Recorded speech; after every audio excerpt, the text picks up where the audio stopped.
Hello बच्चों, let's read the question. Question says a galvanometer having a resistance of 8 ohm is shunted by a wire of resistance 2 ohm. If the total current is 1 ampere, the part of it passing through the shunt will be. हमें shunt का current बताना है कितना पास होगा.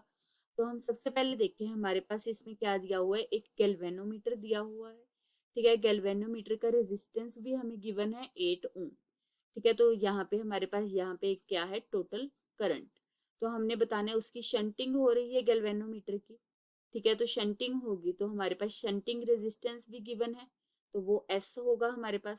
ठीक है, तो ये आई टोटल करंट पास हो रहा है और ये शंटिंग का करंट होगा आई एस. और यहाँ पे क्या होगा, गैल्वेनोमीटर का करंट आई जी होगा.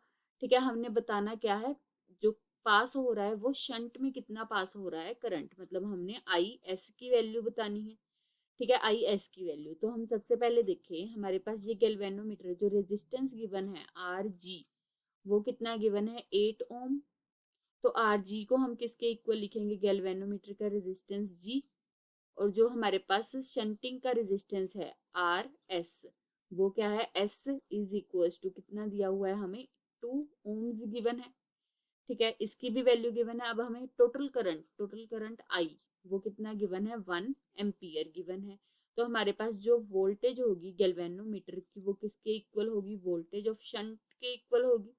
ठीक है, वोल्ट ओम्स लॉ लगाएं अगर हम, जो हमारा यहाँ पे की कंसेप्ट अगर हम यूज करें वो क्या यूज करेंगे, ओम्स लॉ. ओम्स लो. तो ओम्स लो हमारे पास क्या होता है, V is equal to I R, मतलब करंट मल्टीप्लाई बाय रेजिस्टेंस होता है. तो हम देखें जो हमारा गैल्वेनोमीटर का करंट है वो क्या है हमारे पास, आई आर है. और जो गैल्वेनोमीटर का रेजिस्टेंस है वो क्या है हमारे पास, G इज इक्वल टू, वैसे ही शंटिंग का करंट आई एस और इसका रेजिस्टेंस हमारे पास सिर्फ एस है. तो यहाँ से हम देखें डायग्राम में से जो हमारा टोटल करंट होगा वो किसके इक्वल होगा, आई जी प्लस आई एस के इक्वल होगा. सॉरी, यहाँ पे आई जी आना था. तो इससे अगर हम आई जी की वैल्यू निकालें, आई जी हमारे पास किसके इक्वल होगा, आई माइनस आई एस के.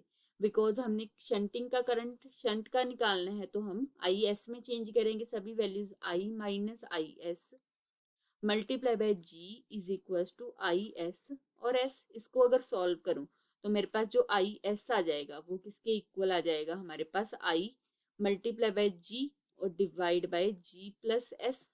सभी की वैल्यूज हमें पता है. टोटल करंट कितना है 1 ampere multiply by resistance of G कितना है 8 divide by resistance of G 8 plus shunting resistance कितना है 2.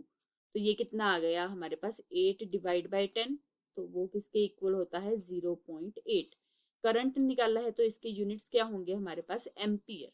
तो हमारे पास जो आई एस की वैल्यू आ गई वो 0.8 आ गई. अब हम अपने ऑप्शंस में से चेक करें तो ए ऑप्शन हमारे पास 0.25 एम्पियर है, ये रॉन्ग है. बी ऑप्शन हमारे पास 0.8 है, हमारा आंसर भी 0.8 एम्पियर आया है, तो ये हमारी क्या हो गई, करेक्ट ऑप्शन. Thank you.